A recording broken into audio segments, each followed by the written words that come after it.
Good morning, everyone. It is Mo from Mo in the Deep End. Good morning, Eris. Good morning, Fun Diane. Good morning, Cool Gamer, and to Slinky. Look, I have no idea what happened. Last time I checked, you are not hidden, but apparently the gods of YouTube, whom we love for some capricious reason, decided to hide you, or I fat fingered something when I was trying to do something. So, my very deepest apologies. I unhid you, and I am very sorry. I have no idea what happened. Uh,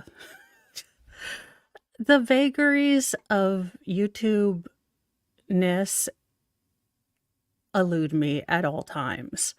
Uh, that being said, damn you autocorrect for not telling us when we're not using the right word. Good morning, Jude Curio. Sorry, not Cario, unless you'd like to do karaoke. I will forewarn and, well, just forewarn you all. Last night was not a good leg night, and then this morning the gods of hormoneness decided that I would get or CRPS with its temperature dysregulation decided I would get my first hot flash. Squab Bob, uh, for the first time in history, yes, Fry has equal billing, but for the first time in history, today of all days, the camera decided to malfunction, and other than unplugging it, counting to 10 and replugging it, and then restarting my computer, I have no idea. So I'm going to have to wait until my tech guru comes home, Mr. Mo, and after this, restarting my computer and see if, or refreshing it or whatever it is, doing that. Good morning, Slinky. I am so sorry. I have no idea what happened. Welcome back from the prodigal Slinky. Welcome. I I do blame the cat. Uh so yes, I am very sorry, Slinky. I have no idea what happened. Yes, so I will be working on the whole camera issue as soon as I'm done here because I have no idea. It is all the things today. The Mondayest Thursday ever. February starting off with a well, just the Mondayest Thursday ever. So, there you go. And I will also be, so for Thursday, just to let you know, I will be putting out either a noon stream or video, depending on, I know everyone is very invested in the Crumbly case, so I do not want to take attention from that. So, depending on how that is going, I will either make a video or a live stream of the Law and Ding Dong's interview of the former defense attorney for the Delphi case, giving an interview basically backing up the OG defense attorneys on a lot of the things. So be on the lookout for that. But back to autocorrect being an absolute ass and or a mazel tov. Pizza Hut location goes viral after closing for unforeseen circumcisions. It's a bris. No tips required at this pizza shop. Okay, New York Post, you won me back. You get a little punny, a little too punny for me, but you've made me a You've made me love every time I'm almost to the door, you bring me back. A Canadian Pizza Hut is going viral after employees posted a sign on the front door with an unfortunate typo. Quote, due to unforeseen circumcisions, the dining room will be closed tonight. Again, there was a bris. The sign on the restaurant in Timmins, North Ontario read last week, according to CTV News, quote, sorry for the inconvenience, end quote. The hilarious sign was ridiculed online where it quickly went viral. The perfect typo doesn't quipped one ex-user.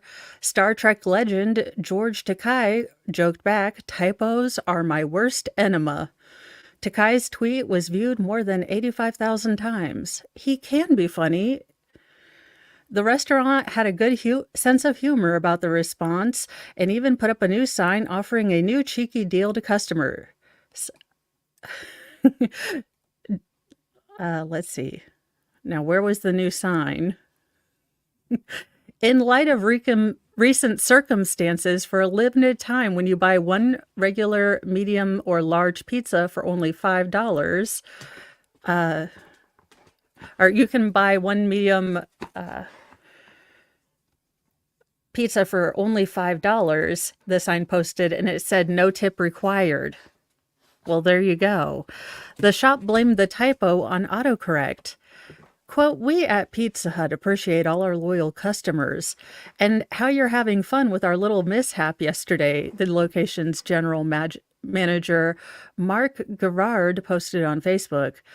Damn autocorrect. Marketing done right, one amused person commented on the post. Well, you know. Oh, Eris, I'm telling you, I have had more ear infections as an adult than I ever did as a kid. I don't think I ever had an ear infection as a kid. And most pediatricians will tell you that's odd because as a kid, your ear tubes are flat, which makes you more prone to hearing or ear infections. And then as an adult, they're supposed to be more tilted. And I'm like, you're just lying to me. You're lying to me to give me comfort. These things hurt. So I can totally understand why kids are completely out of sorts and just, well, altogether a bit jerky and grumpy when they have ear infections, because those things hurt like the dickens. Good morning, Erin Olivia, and thanks for popping in and to hit the like button and be on the replay crew. I will tell you, so it might not work for everyone, and I don't know how many people have rice at home, but if you have, I may butcher this name. It's me.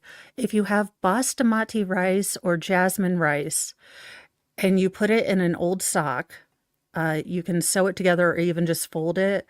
You can add a couple drops of lavender oil, microwave it, and then you have a warming pack and you can put it on there. So that's what I use. You can also just use a heat pack.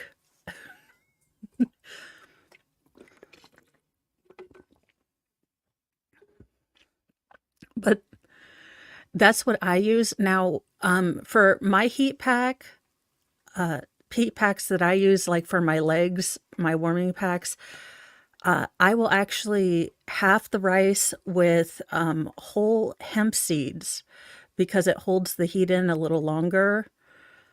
But that's if you want to go full bougie Beyonce on it, and you don't have to do that.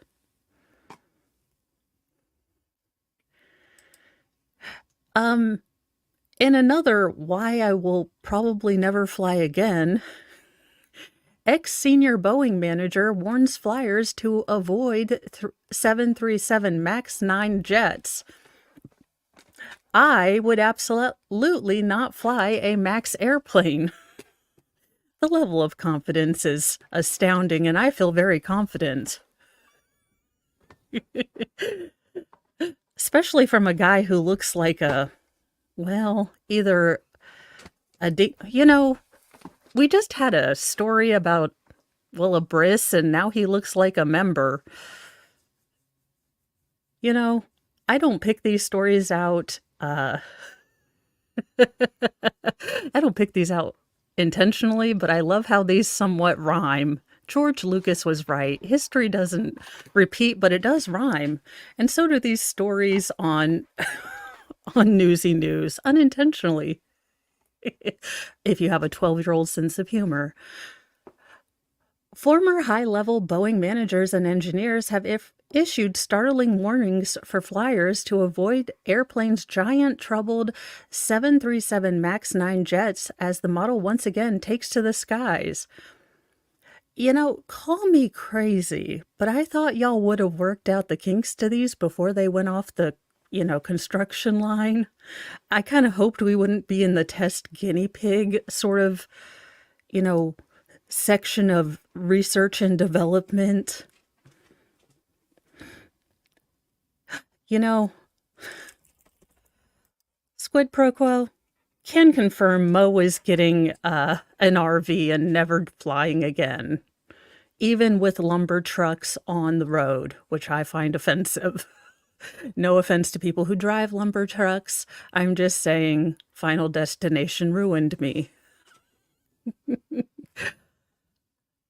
Quote, I would absolutely not fly a MAX airplane. One time, senior Boeing manager Ed Pearson bluntly told the Los Angeles Times of the model that recently saw a door plug blow out midair on Alaska Airlines flight. I've worked in the factories where they were built, and I saw the pressure the employees were under to rush the planes out the door.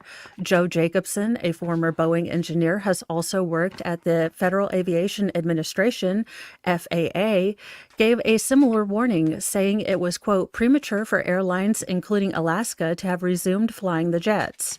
Quote, I would tell my family to avoid the MAX, Jacobson told the LA Times, claiming that at his time at the company made him realize that profits were prioritized. Look, no, this is one of my unicorns. You can't pull on it that hard. Sir, we are having, let me see if I can, he is having a unicorn tug of war right now, and it's one of my Tokidokis that are not as sturdy as the other, his actual toys. Sir Bert, give me 5 seconds, sir, and I will get you a toy that we can play with.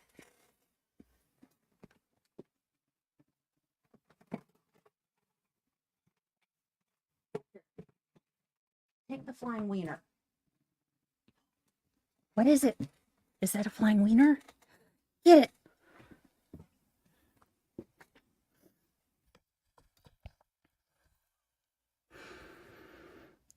Okay.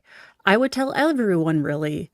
Boeing planes were temporarily grounded for federal inspection early this month after Alaskan Airlines plane was forced to make an emergency landing when a section blew out in mid-flight, whipping the shirt off a young passenger.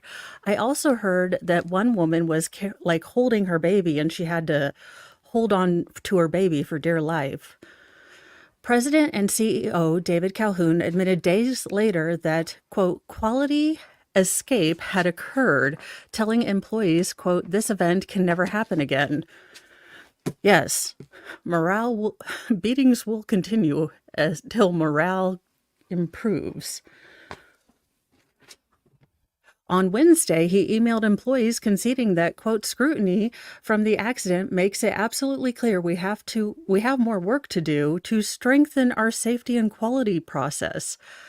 Call me crazy, but I kind of hope that you guys would be really good at quality and safety at the aviation places. Oh, well, so Squab Bob, it's part of my collection of hilariously shaped mushroom children's toys. Here, maybe I can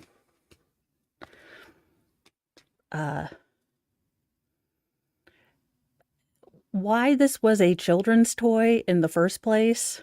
A Winky, well, it used to have a leg. A Winky, Fry is like, as you can see, it is now Fry's. But that was a children's toy. And Mr. Mo bought me the entire set one day because I was having a really bad pain day. And I now have an entire set of Fuzzy Richards. So I could, in fact, tell people to eat a bag of Richards, which is why I wanted to collect them all like Pokemon for some reason. Actually, I had asked Mr. Mo to get them for me for Christmas, and he's like, "You seriously don't want them?" And I was like, "Have you met me?"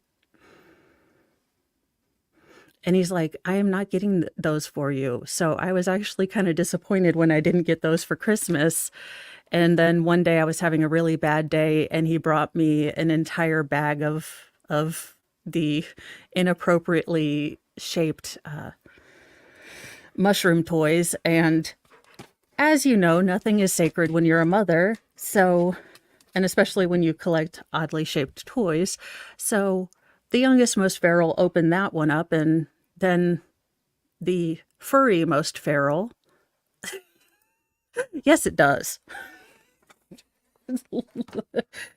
decided it was his. So, it's the circle of inappropriate toys. Okay, Fry, I love you very much too. Pearson said he had even tried to get them to shut down before 2018 when a Lion Air jetliner crashed into the Java Sea, killing all 189 people aboard. In September, Pearson's Foundation for Aviation Safety also published a study that found that airlines filed more than 1,300 reports about safety problems on Boeing's MAX 8 and MAX 9 airplanes with the FAA. Jacobson, meanwhile, said the airline manufacturer had been, quote, trying to maximize profits to go with the lowest bidder for years. For the last 20 years, we've gone in this continual direction towards financial engineering instead of technical engineering, Jacobson said, arguing the company was basically playing a game of whack-a-mole in which it would only fix issues once a problem began to emerge.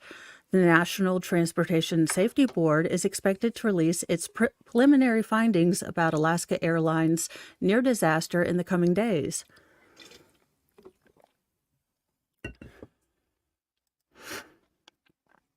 The FAA has already allowed airlines to once again start flying Boeing MAX planes following its own, quote, exhaustive and enhanced review. Now, are these, no offense, FAA, but are these employees fully sighted? I mean, I've seen your hiring goals, and I'm just making sure. I have nothing against hiring blind people or people with special needs or anything like that. I'm just making sure that the people that did the rigorous and enhanced review perhaps were people that are actually sighted. I just want to make sure we had those people there, because I've seen how the government deals with other problems, so I'm not as confident anymore. Let me be clear, this won't be back to business as usual for Boeing, Administrator Mike Whitaker said in a statement last week. The quality assurance issues we have seen are unacceptable. That's why we have more boots on the ground, closely scrutinizing and monitoring production and manufacturing activities. Again, I feel like this should have already been in place. Alaska Airlines said it would fly the MAX 9s only after rigorous inspections are completed and each plane is deemed worthy according to FAA requirements. About half of those inspections were completed by the end of last Monday, airline officials said, and its first MAX 9 departed from Seattle, Washington on Friday and landed in San Diego, California about an hour late. Well, everything's going to plan then. United also started flying its MAX 9 fleet Saturday morning with a flight from Newark, New Jersey to Las Vegas, Nevada. But Jacobson, a former FAA engineer, said the agency's decision to allow the planes to fly again was, quote, premature, noting that he and other safety advocates have been sounding the alarm on numerous safety issues on both the MAX 8 and MAX 9 plane for years. So, people in the know with the aviation people, can you find out what kind of plane you're going to be on when you're purchasing the ticket? Like I'm gonna need to know that. Hi. Yes, Delta, and then let's see. Yes, I'd like to know if it's one of those exploding planes, please. No, no, no. This is just the one that has, let me check, and no, no, this is just the one that the airplane door sometimes blows up on. Okay, okay, okay. Thank you. I mean, just gonna ask. I don't care if I get like a window seat or a door seat, but I would just like to know if like this is the one where the bolts fall off. Like, is this the Twilight Zone one? Just asking for a friend. So there you go. Everyone buy RVs. Just saying.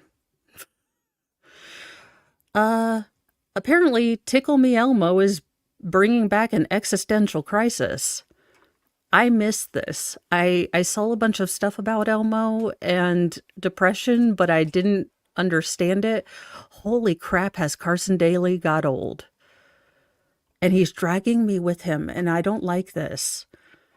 This is not fair. Sir, how did this happen? The last time I saw Carson Daly, he was on spring break with like Blink 182. How did this happen to me? Okay. Maybe I am having my own existential crisis. Elmo confused, Elmo amazed, Elmo baffled by responses he's getting from this rather run-of-the-mill tweet he posted yesterday morning. Elmo's just checking in. How is everyone doing?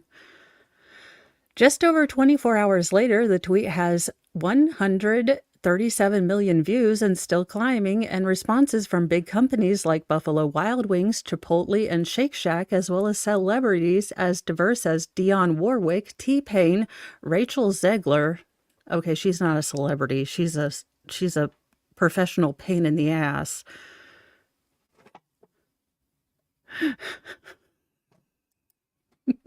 Yes, but I object to Carson Daly getting older and dragging me with him. I'm not getting older. He is. Yes, he does. I don't. Kaiser Pineapple is amazing. If you haven't subscribed to him, definitely go. He is an awesome dude. He knows so much about paranormal things and movies and all of that stuff. So if you are into movies, and I'm sure most of you are subscribed to him, but he is so awesome, and he's so kind and, humble and just a great guy. And he has a Zoidberg hat. So, he's my people. Slinky, same. I'm still trying to figure out how people expect me to be mature enough to have teenagers. Let's see. Garfield and today's very own Craig Melvin, who wrote, "Thanks for checking in, Elmo. Mondays are hard. I hope you're doing great. Be sure to check in on Oscar. He seems to be in a mood. Mondays are hard, Craig. Maybe that's why so many people decided to trauma dump or overshare their personal traumas with Elmo so publicly. Here's a selection of responses. Elmo, I'm going to be real. I am at my effing limit. Whoever wrote this, sometimes I get you. Elmo, I got to level with you, baby. We're fighting for our lives. Elmo, each day the abyss we stare into grows a unique horror, one that was previously unfathomable in nature. Our inevitable doom, which once accelerated in years or months, now accelerates in hours, even minutes. However, I did have a good grapefruit earlier. Thanks for asking."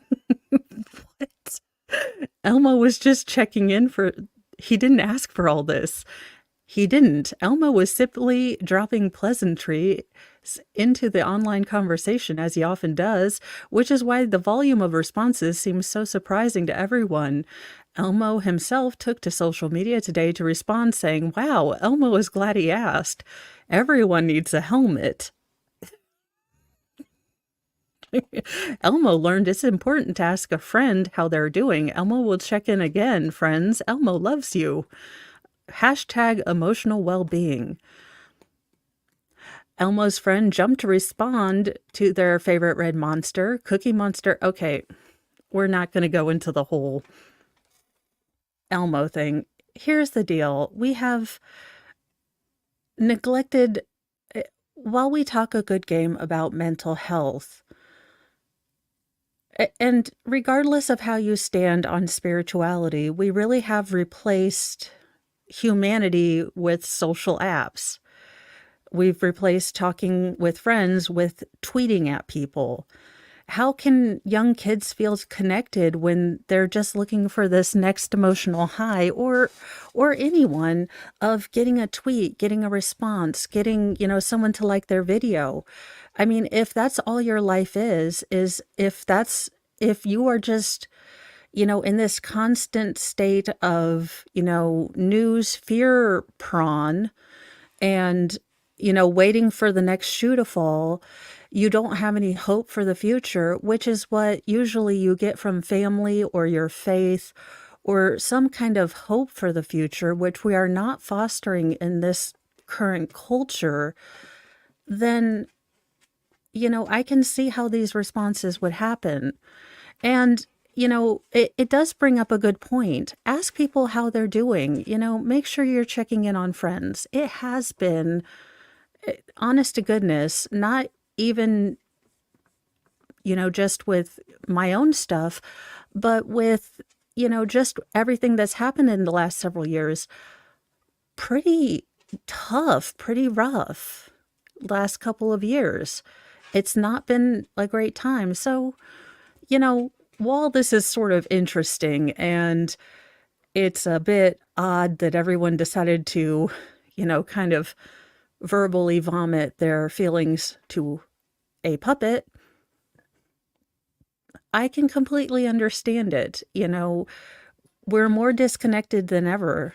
Uh, Look, for an introvert like me, that's why I encourage all of you to try to talk to people, because I myself noticed that I have the tendency to disconnect and would be just fine in my room, in my house. What are you eating, sir?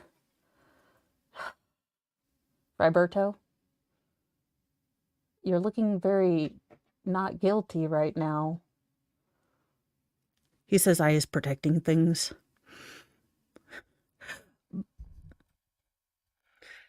But, that's why, every day I try to encourage you guys just to talk to people, because if I notice it in me and it's a challenge for me, I would never ask you guys to do something that I'm not willing to do myself, because, each of us are a hypocrite, but I'm not going to ask you guys to go give someone a compliment if I'm not willing to do it myself. So just try, if you have a friend you haven't heard from for a while and you didn't part on terrible terms, just reach out maybe and see if they're doing okay. That might be a goal for this week. I'm not your life coach. I'm not your mom. Just a suggestion. In can This is like the second daggone story of wrong address. If you're gonna break into someone's house and or, bust someone, could you have the right address? Could that happen, cops?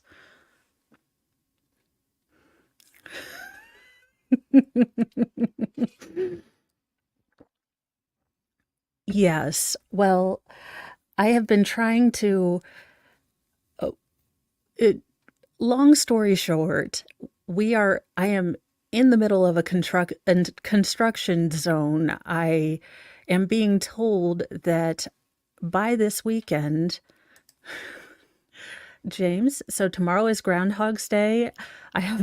You have your groundhog. Is it a baby groundhog or an adult? And has the clover come in? And some genius did not put him on the Barbie tomorrow. And some Guinness can't wait to put him on the Barbie tomorrow. Well, I'm glad you're all. What's the difference between a compliment and encouragement? I guess a compliment would just be like, in my opinion, a compliment would be like, hey, to this guy, I love your hat and your hoodie is real nice. Encouragement is, um, I don't know if anyone, and maybe it's just my X feed or Twitter or whatever you want to call it anymore. I see a lot of people are doing, dry January or sobriety stuff and just, encouragement. Hey, stay on track. This is really encouraging. You're doing a great job. If you ever need to talk, is there anything I can do to help? Uh, that kind of thing. A lot of people. Now, I will say, and this is just for me, it could be completely different for everyone else. So, you know, but sometimes just for me, when people say that, you're doing so great and you're so brave, sometimes then that blocks me from wanting to say, hey, I'm really kind of struggling here. uh, that's called faking. So, you know, just just saying, "Hey, I see you," and or "I appreciate you," or "I notice the things you do. You may not think I do, but I notice you." I think those are all encouragements. Sometimes our partners, uh, people around us, they do a lot of things and they just become habits. You just kind of expect them. They just become kind of things and we forget to appreciate people. So maybe encouragement is also appreciation to me, at least. I don't know. I don't have my life coach hat on. I have my blossom hat on. But that would be for me, that would be encouragement. Just, hey, like I know we don't always say it, Mom, but we do notice that you generally have food for us and clean clothes, and we really appreciate it. That would be nice and encouragement. Like, hey, we do notice. From NBC News, state agency will not charge New Mexico officers in killing of man at wrong home. New Mexico Justice Department has declined to file charges against police officers who went to the wrong address on a call last year and fatally shot the homeowner when he answered the door armed with a force multiplier. The Justice Department said after a review, quote, "There is no basis for pursuing criminal prosecution," end quote, against 3 Farmington police officers. Squaw Bob, absolutely. Nice circumcision is encouragement. Nice hat is a compliment. Good morning, Shelby Fogg. Thank you for joining us. I do hope you are well too.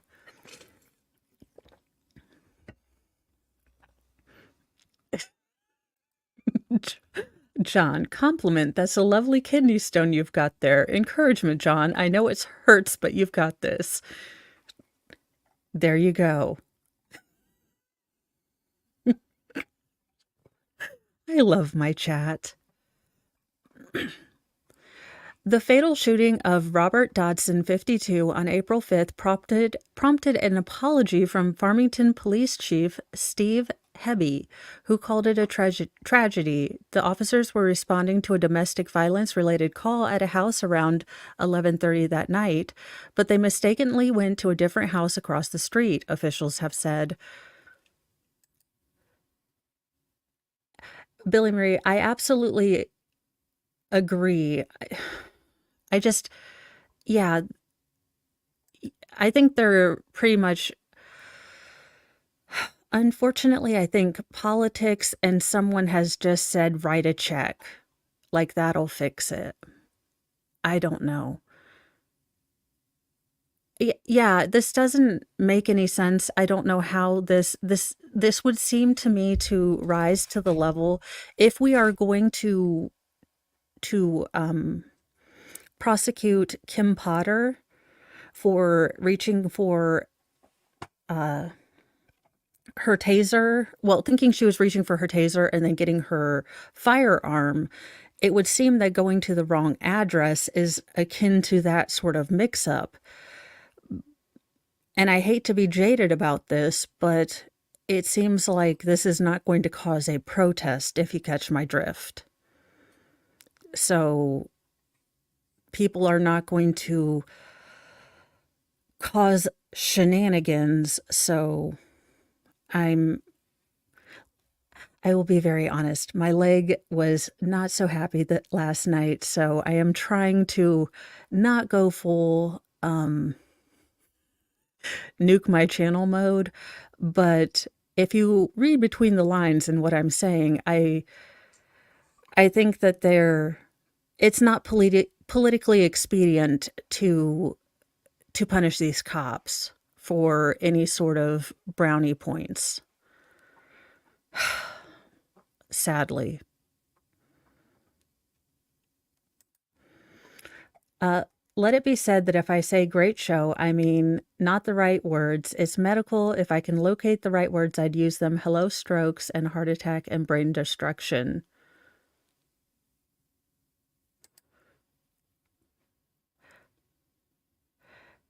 Okay, you guys, you get what, you get my drift, like Tokyo Drift.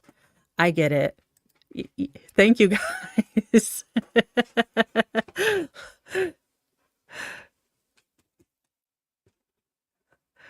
uh, the re- okay, video released by the police department, and I might make a separate video. I am using Brave to cut down on the sort of floating ads, but for some reason Brave won't let me play the sound, even if I click the little sound thing in the videos. So I am going to work with Shizzy and or Veilhammer about that to hopefully get that working, but not today. Video released by the police department shows officers discussing whether they were at the right address before the door opens and the shooting occurs. The State Justice Department reviews include a report by Seth W. Slaughton, a professor at the University of South Carolina School of Law, whom the state attorney general's office hired to review the shooting. Wait, is that the same douchey little wiener kid? Y'all remember the Kim Potter channel or the Kim Potter trial where you had the old, like, hero Chad police officer guy who had just had like triple, double, quadruple bypass surgery, drove through a blizzard, did all of this for free to defend Kim Potter, had 18,000 years of police force experience, started his own SWAT team. Those are my fake glasses, sir. You are just being all the spaz since you're not on camera. It is not my fault, sir. And then they had the state had this wiener kid who had like 2 years of police force experience, and then he went on to law school, and then he wrote some books. If this is that kid, I'll have to look him up later. I am going to lose my ever living poop.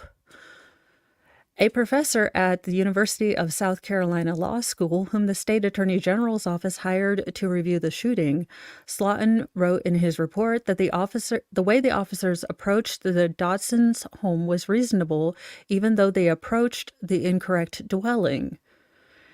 Quote, in this case, Mr. Dotson opened the front door and storm door, then partially exited the house while raising a firearm into a firing position and pointed it in the direction of the officers, Slaughton wrote. The State Justice Department notified the local district attorney and Hebby, the police chief, of its decision Friday, the department said in a statement. Department prosecutors also met with members of the Dotson family to explain the decision, the statement said. Dotson was a longtime auto mechanic and a doting family man, his wife said.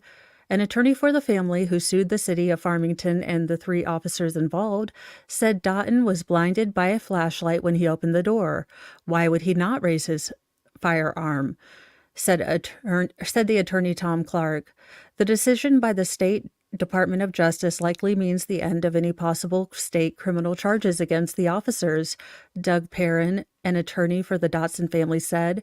He wasn't aware of any other agency considering charges.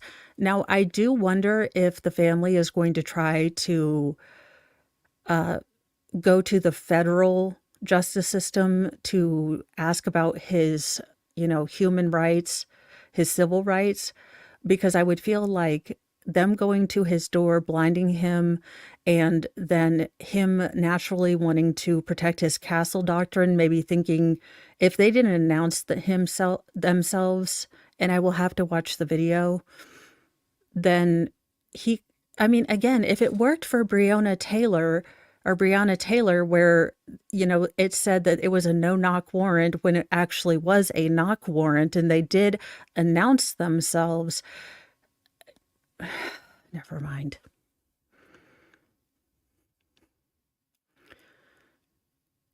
Let's see here. The lawsuit filed in U.S. District Court in New Mexico alleges that the first officer who shot Dotson opened fired instantly, and that the 2 others then fired. Quote, Mr. Dotson opens his front door and then was blinded by police flashlights. The police did not announce themselves. Okay, so that answers my question. Again, if you open your door and you are blinded by lights, you live in a border state, you don't know what the hell is going on. It is 11:30. Say you're a mechanic, you're a family man, you are generally in bed.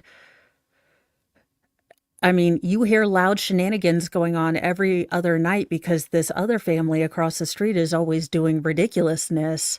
I mean, you're probably going to assume that one from across the street is up to no good. I could imagine I would go to the door armed.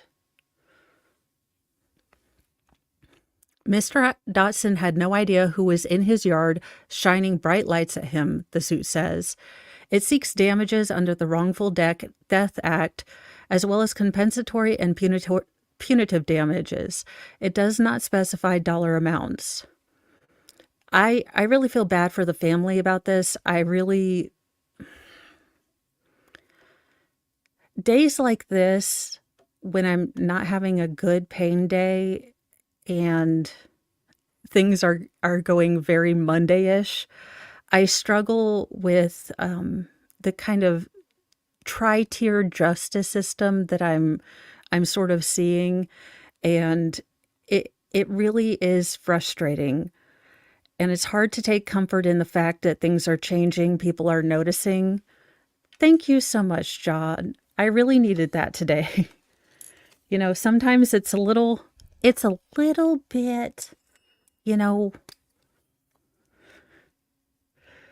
oh, it's not 1 anymore, it's 2. It's February.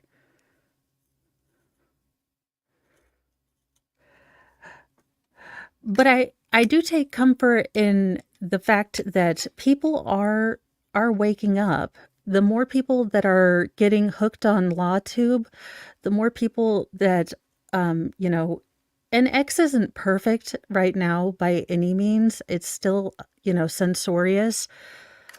But the more people that are sharing, the more people that are able to talk and able to remind people that your local elections count, pay attention to your prosecutors, pay attention to your judge. It's slow.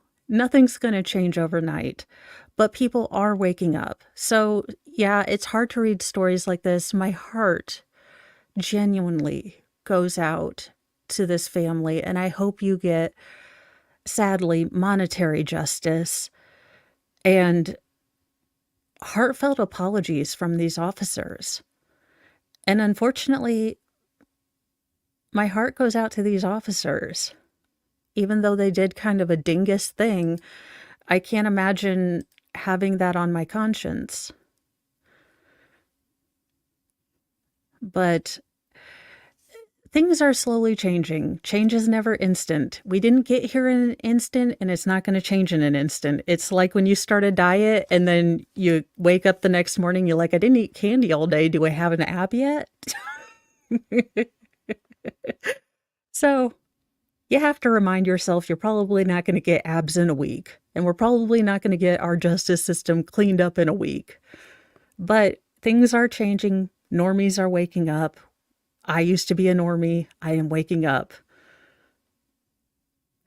Oh, well, Shelby Fogg, thank you so much for joining from Australia. And I am so glad that you found this channel. Have a wonderful evening. Bye.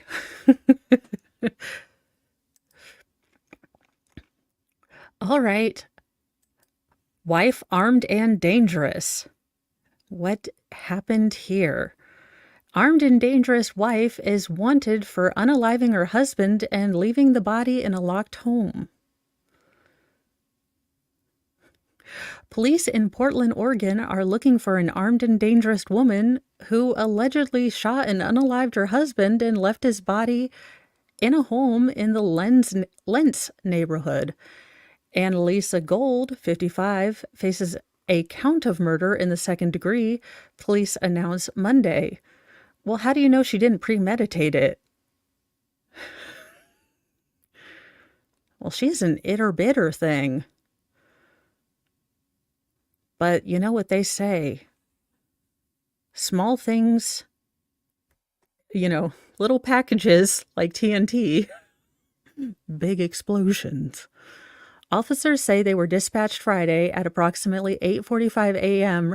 regarding a report of Philip E. Pierce, 37, missing. Ooh, she's a cougar too, because she's 55 and he was 37, missing in the vicinity of Southeast Suncrest Drive. Quote, after an extensive effort to locate him, officers developed information that the man may be inside the locked and secured home, they wrote. They forced entry and secured the home to do a welfare check. Inside, they found the man deceased. The medical examiner determined he died from a gunshot wound and called the death a homicide. Neighbors reportedly described Pierce as friendly. Quote, I would see him in his garage working and we would stop to talk. Neighbor Harold R. told Portland Fox affiliate KPTV. He's always been very calm, very collected. Officers said his family asked for privacy before identifying Gold as the suspect.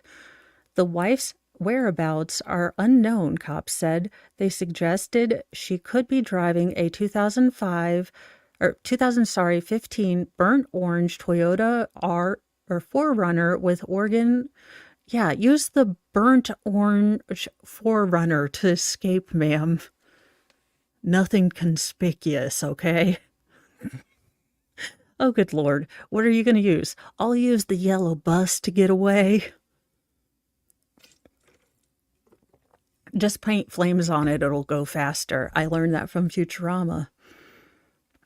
So if you guys are in Oregon, be on the lookout for a Toyota 4Runner. Gold should be considered armed and dangerous, they wrote. Anyone who spots Gold is urged to call 911 immediately from the police.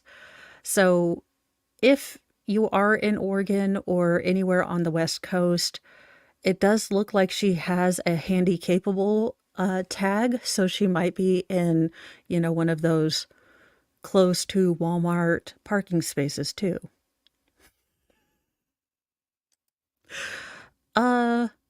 Pat Sajak has been really mean lately. I keep seeing all of these stories pop up and I generally don't pick them, but apparently Pat Sajak is just being really, really mean here lately.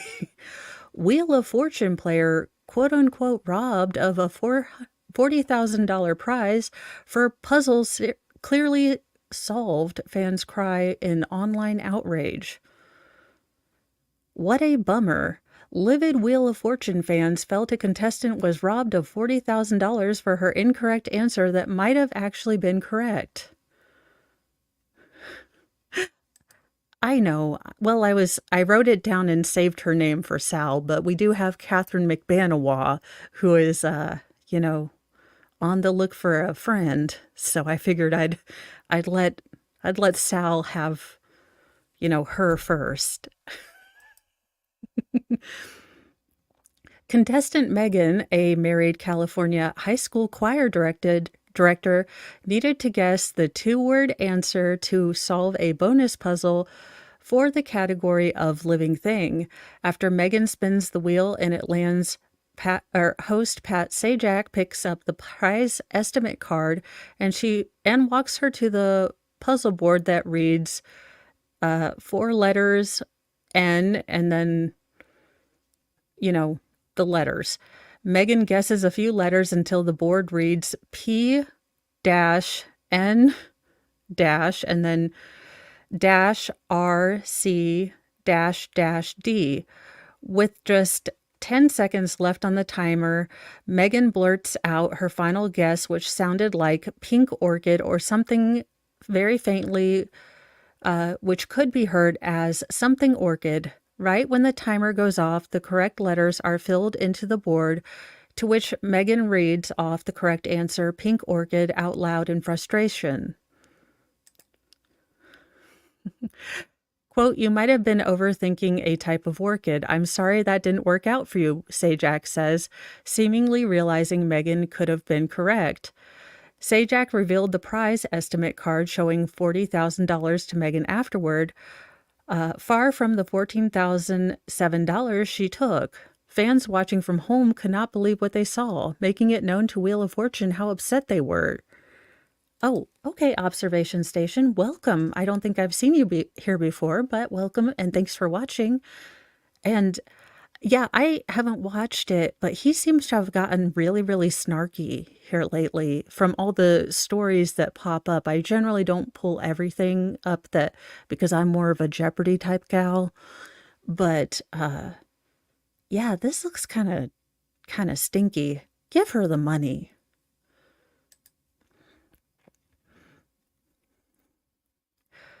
Making it known to Wheel of Fortune how upset they were about Megan's answer being deemed wrong. Quote, "That woman got screwed on Wheel of Fortune bonus puzzle tonight. She totally said pink orchid right at the start," one ex-user said. "I questioned the judge from the first thing she said. I'm deaf in one ear and half remaining on the right, so I used captions and lip read. She said pink orchid, no question," another fan who came to Megan's defense quipped. "I am fuming. She got it. She said pink orchid. WTF," a third person added. Look, I am just saying that I would have added the tea waffle because that's my trademark, but everyone has their own trademark. Hey, at Wheel of Fortune, I heard the contestants say pink orchid at the beginning of that final puzzle and rewound and made sure. You owe her some cash, one annoyed viewer said. Okay, at Wheel of Fortune, if you play tonight's episode again for the final puzzle, the one that just aired, you will hear clearly that she said pink orchid. You did not properly credit the winner. Go back and play it. I love that I only speak one language and I still can't do that right sometimes. Go back and play it. Seriously, she said exactly that. Pink orchid. Yes, I am. I am a mom of 6. I have 3 girls and 3 boys, and I think I got a little too cocky with the 3 girls, so God was like, "You need more chaos." And yes. Things seem to be spinning out of control lately as fans have called out Wheel of Fortune for mishaps. Fans went into a frenzy on January 22nd when showrunners seemingly screwed up an answer during an express round featuring the category Rhyme Time. Two contestants were stumped, but a third contestant named Jill finally solved it after guessing two Y's for the puzzle, which read out the rhyme absolutely positively. Absolutely positively is not a rhyme, one fan argued on X. Hey, Wheel of Fortune, another person wrote. Care to explain how these two words rhyme? Because they absolutely positively do not.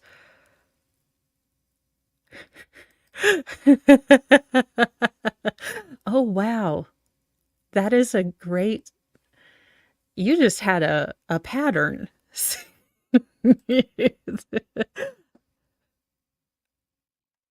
Yeah, that is just he just seems really, really done.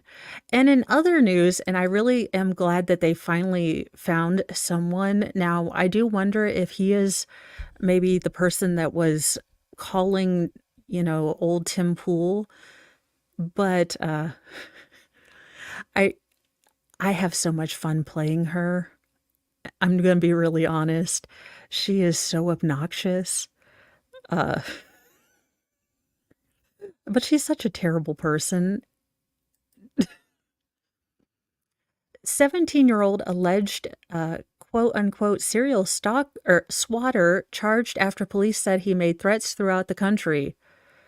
A 17-year-old serial swatter from California is believed to be responsible for hundreds of swatting incidents and bomb threats throughout the United States and is now facing charges in Florida, according to pretrial detention motion. Alan Fillion was extradited to Florida on January 30th to face charges for a swatting incident at a mosque, according to the Seminole County State Attorney's Office. Swatting is making a false report to the police with the intention of luring them to a location by saying a violent crime is taking place or in progress. Fillion threatened a mass unaliving at the Masjid Al-Hay Mosque in Sanford, Florida, in a May 2023 phone call to law enforcement, according to a news release from the Seminole County Sheriff's Office. During the call, Fillion said he had a force multiplier and improvised explosive devices. The release said, in a 911 call released by the department, the caller is heard saying he is, quote, going to commit a mass unaliving in the name of Satan. Firing is heard in the recording. Approximately 30 law enforcement officers responded to the mosque, the sheriff's office said. Fillion has also targeted high schools, historic black colleges, mosques, FBI agents and offices, and made threats to explode military bases and the Pentagon. So they can get someone who is targeting certain things, but they can't get the person who has been targeting Tim Pool for the last year and a half, or the guy that got the quartering, or the person that just tried to take care of Styx Hexenhammer, or the people that were okay. Very good.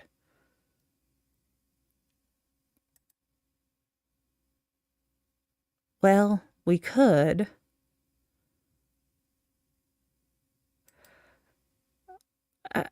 We have so many lost people. We have so many lost people that are finding meaning in going after their political enemies. And you don't have to believe in my God. Look, I have had a difficult relationship with, my faith. And your faith walk is your own, personal walk. But we have so many people that are lost that don't believe in anything. So they start to believe in politics. And to the point that it's, dangerous. I mean, I see it as an absurdist exercise, and I like to kind of point and laugh at it, but I'm not willing to call and make a dangerous thing. we have so many people that are lost that are willing to do these ridiculous things.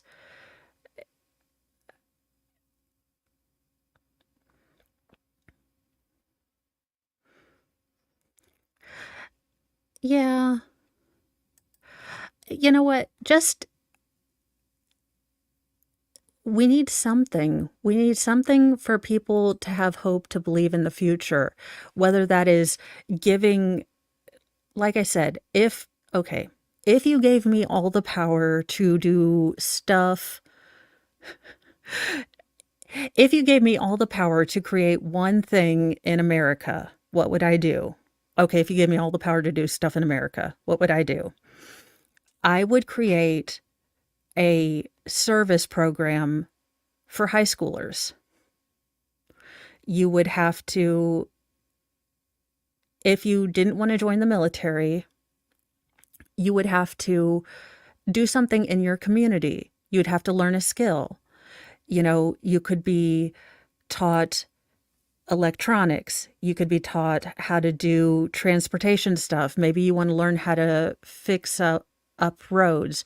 Maybe you want to learn how to, work with children. Maybe you want to work at a library. Maybe you want to do a lot of things. We have a lot of infrastructure that is falling apart. We have a lot of technical jobs that are going unfilled. Give young people a sense of purpose. We have a lot of young people. We have a lot of millennials who don't know what is going on with their life.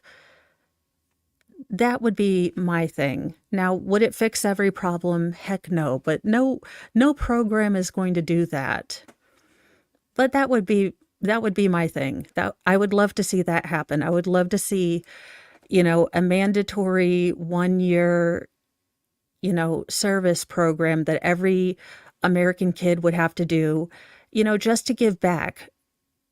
I think we've lost that sense of giving back to your country, giving back to it doesn't even have to be your country, your fellow man, your fellow citizen, your fellow person. Get out of yourself and give back. But I will put back my soapbox because I am not a politician, nor am I running, because holy cow, do I say the F word too much. That being said, I forgot to redirect you to anyone, but I do recommend that you go over and watch David. I know that he started super early today because he had to leave early. Uh, I'm sorry, excuse me. He did start early today with the Crumbly case.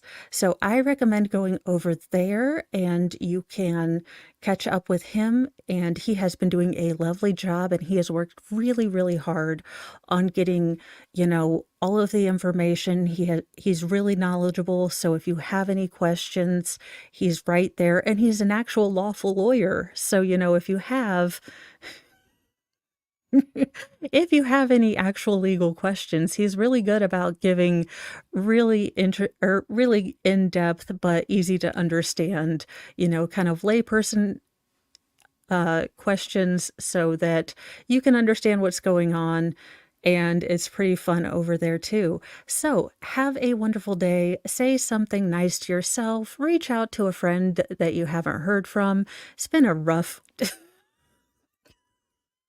Oh, Lord. Thanks, Squaw Bob. I appreciate it. Ah,